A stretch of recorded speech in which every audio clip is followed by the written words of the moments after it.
Bonjour à tous. Bienvenue dans ce nouveau Déchiffrer des maths qui, à la veille de la RFE, va vous donner les dernières informations.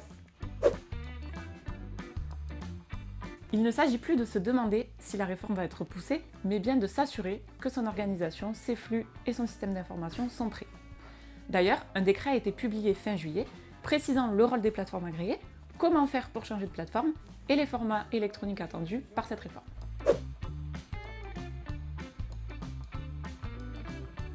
Les entreprises françaises avancent sur la réforme de la facture électronique. Le baromètre Ipsos BVA montre une réalité contrastée.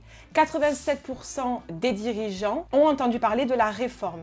57% disent la connaître suffisamment. Et 65% des entreprises ont déjà fait le choix de leur plateforme agréée, mais peu l'ont encore déclaré dans l'annuaire.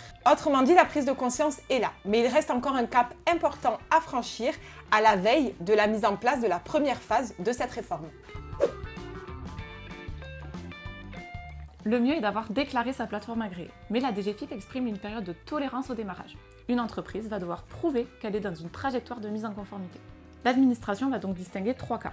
Une entreprise ayant déjà déclaré sa plateforme agréée, une entreprise s'étant mise dans la trajectoire de mise en conformité, et une entreprise qui reste dans l'attente et qui ne veut pas prendre part au dispositif.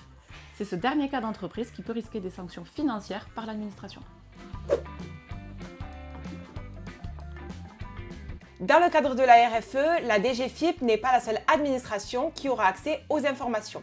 Elles seront mutualisées à travers plusieurs organismes, tels que l'INSEE pour améliorer la qualité des statistiques économiques, Tracfin pour mieux détecter les circuits financiers illicites, l'URSSAF pour renforcer la cohérence des déclarations, la DGCCRF pour faciliter le contrôle des pratiques commerciales abusives et pour finir, la DGDDI pour lutter contre les fraudes douanières et analyser les flux internationaux.